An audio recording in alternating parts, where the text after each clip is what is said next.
Hello दोस्तों, कैसे हो आप लोग। यहाँ पे जान लो कि झारखंड पुलिस कक्षपाल की भर्ती से संबंधित एक बड़ी नोटिफिकेशन जारी की गई, जहाँ पर इसकी आवेदन की तिथि को लेकर भी एक नई डेट दी गई है। जी हाँ, झारखंड सरकार का कोई भरोसा नहीं है, कभी भी कुछ कर सकता है। यही वैकेंसी जो 3-4 मंथ से लगातार खाली अपडेट ला रही है, पता नहीं कब इसका एग्जाम होगा। चलिए इसके बारे में हम बात करते हैं। यहाँ पे देख सकते हो कि कल ही, जी हाँ, 2 जनवरी को इसका ऑफिशियली नोटिफिकेशन एक जारी किया जाता है, जहाँ पर खेलकूद कोटा वाले के लिए एक नोटिफिकेशन जारी किया जाता है और साथ ही इसके आवेदन की तिथि को लेकर भी घोषणा किया जाता है।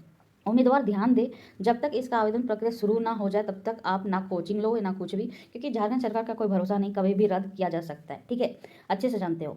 यहाँ पे देख लो कि इसकी रजिस्ट्रेशन डेट की बात करें तो यहाँ पे देख लो कि 9 जनवरी 2026 से इसकी आवेदन प्रक्रिया शुरू की जाएगी और इसका एक और नोटिफिकेशन जारी किया जाएगा और आवेदन करने की अंतिम तिथि 8 फरवरी 2026 बताई गई है। ठीक है, यहाँ पर आपके महत्वपूर्ण दस्तावेज और आवेदन शुल्क 10 फरवरी 2026 तक मतलब जमा कर सकते हो और पेमेंट कर सकते हो। वहीं पर आवेदन पत्र को सही करने का तिथि को, मतलब जो गलती हुई है आवेदन पत्र को सही करने के लिए आपका समय 11 फरवरी से लेकर 13 फरवरी तक समय दिया गया है।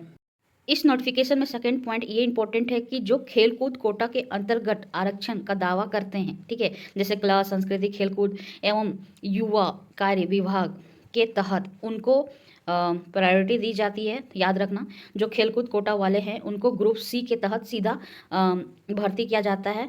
यदि आप अ, यदि आप भारतीय ओलंपिक या इंटरनेशनल ओलंपिक में द्वितीय या तीसरे स्थान ला चुके हो तो आपको सीधा सिलेक्शन किया जाएगा। वहीं पर यदि झारखंड के ओलंपिक में आपने फर्स्ट स्थान लाया है या आयोजित चैंपियनशिप में फर्स्ट स्थान, तो आपको सीधा इसमें प्रायोरिटी दी जाएगी। इसके अलावा राष्ट्रीय रिकॉर्ड में अपना स्थान रिकॉर्ड दर्ज किया है तो भी आपको सीधा सिलेक्शन किया जाएगा। ये भी याद रखना कि ये जो खेलकूद कोटा वाले होते हैं, हर वैकेंसी में इनका कुछ रिजर्वेशन होता है। जी हाँ, मतलब इस वैकेंसी का 2% में इनका हकदार होता है, उनके लिए था। बट इसकी आवेदन प्रक्रिया 9 जनवरी 2026 से शुरू की जाएगी, ये भी याद रखना। यदि हम इसके पदों के बारे में डिटेल से देखें तो बहुत पहले भी इसका बारे में आपने पढ़ा ही होगा। चलिए एक ओवरव्यू के पॉइंट व्यू से देख लेते हैं। यहाँ पे देख लो कि झारखंड कक्षपाल के लिए लगभग 1333 पद निकाले गए हैं। ठीक है, आवेदन शुल्क यहाँ पे देख लो सभी उम्मीदवारों के लिए 100 रुपये है। यदि आप एसटी और एससी से आते हैं तो 50 रुपये आपको आवेदन शुल्क देना पड़ेगा। ठीक है, इसके अलावा इसके वैकेंसी की बात करें तो यहाँ पे देख लो कि रेगुलर के लिए पुरुषों के लिए 1634 पद है। वहीं पर रेगुलर महिलाओं के लिए 64 पद है, यहाँ पे देख सकते हो। बैकलॉग के लिए यहाँ पे देख लो कि पुरुषों के लिए 19 पद है, वहीं पर महिलाओं के लिए 16 पद है, यहाँ पे देख सकते हो।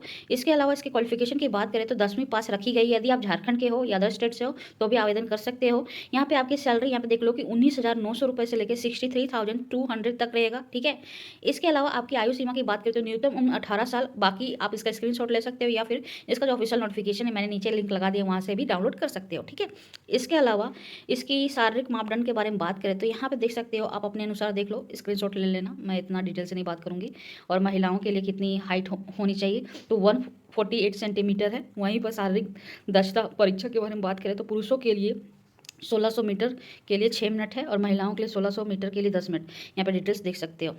इसके अलावा चयन प्रक्रिया के बारे में बात करें तो यहाँ पे देख लो कि आपको शारीरिक टेस्ट देना पड़ेगा, फिर लिखित एग्जाम, देन आपका मेडिकल टेस्ट होगा, देन आपका सिलेक्शन होगा। आवेदन कैसे करोगे तो याद रखना कि इसकी आवेदन प्रक्रिया बताई गई है कि 9 जनवरी से शुरू की जाती है, बट झारखंड सरकार का कोई भरोसा नहीं है